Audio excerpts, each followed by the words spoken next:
Hi, I'm doctor Padmaja. So இந்த வீடியோவில் pregnancy ஜேர்னியில் என்ன டாபிக் பார்க்க போகிறோம் அப்படின்னா பீடல் இடிமா. ஸோ பீடல் இடிமா அப்படின்னா காலில், ஆங்கிளில், ஃபீட்டில் இங்கே ஃப்ளூட் அக்குமுலேட் ஆகி வீக்கம் வரும். ஸோ இதுக்கு பேர் பீடல் இடிமா அப்படின்னு சொல்லுவாங்க, கால் வீக்கம். ஸோ இது எப்போ அதிகமாக இருக்கும் அப்படின்னு பார்த்தீங்கன்னா ப்ரெக்னன்சி டைமில் 2வது ட்ரைமஸ்டர்லேயும் 3வது ட்ரைமஸ்டர்லேயும் அதிகமாக இருக்கும். எஸ்பெஷலி ஈவினிங் டைமில் அதிகமாக இருக்கும். நிறைய நேரம் செடன்ட்ரி ஜாப், அதாவது உட்காந்துக்கிட்டே வேலை பார்க்குறவங்க, ரொம்ப நேரம் நின்றுக்கிட்டே வேலை பார்க்குறவங்களுக்கு இது அதிகமாக இருக்கும். ஸோ எதனால் இது வருது அப்படின்னு பார்த்தீங்கன்னா, first reason increased blood volume.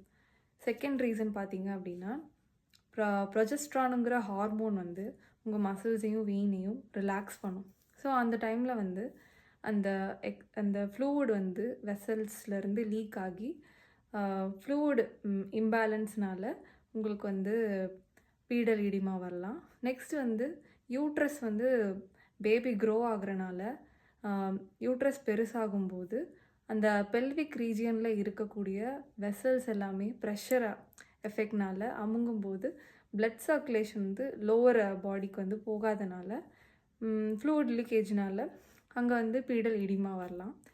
Next பார்த்தீங்க அப்படின்னா எந்த டைமில் இந்த பீடல் இடிமா ரொம்ப டேஞ்சரஸ் அப்படின்னா, சடனாக இந்த பீடல் இடிமா அதிகமாகுது, ஸ்வெல்லிங் சிவியராக அதிகமாகுது, உங்களோட பிளட் ப்ரெஷர் அபவ் 140 இருக்குது, இல்லை ஹெட்டேக் இருக்குது, இல்லை பிளட் விஷன் இருக்குது. ஸோ இந்த மாதிரி கம்ப்ளைண்ட்ஸ் ஒரு ப்ரெக்னென்ட் மாம் சொல்கிறாங்க அப்படின்னா இது ரொம்பவே ஒரு சிவியரான ஒரு கம்ப்ளைண்ட். இது ஒரு medical emergency condition, preeclampsia அப்படின்னு சொல்லுவாங்க. You have to visit the doctor immediately. So ஹோமியோபதியில் பீடல் இடிமாக்கு என்னென்ன மெடிசன்ஸ் தரலாம் அப்படின்னா அப்பிஸ் மெலிஃபிகா, லைக்கோபோடியம், ஹெமாமிலிஸ் அப்படின்ற மாதிரி ஒரு மெடிசன் இருக்குது. இது வெரிகோஸ் வெயின்ஸ் காலில் தெரியும் போது கொடுப்பாங்க. இது உங்களோட பிளட் சர்க்குலேஷனை மெயின்டைன் பண்ணும்.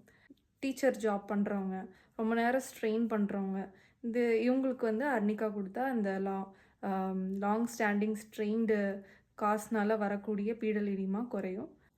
ஸோ ஹெல்த் டிப்ஸ் பார்த்தீங்க அப்படின்னா ரொம்ப நேரம் நிற்கக்கூடாது, ரொம்ப நேரம் உட்காரக்கூடாது, செடன்ட்ரி ஹேபிட்ஸாக அவாய்ட் பண்ணணும். இல்லை உட்காரிங்க அப்படின்னா, லை டவுன் பண்ணுறீங்க அப்படின்னா உங்கள் லெக்கை எப்பயுமே எலிவேட்டட் பொசிஷனில் வச்சுக்கணும். லெஃப்ட் சைடு தூங்கணும், ரைட் சைடு தூங்காமல் இருக்கலாம். ஸோ இது உங்களோட சர்க்குலேஷனை இன்னும் இன்க்ரீஸ் பண்ணும்.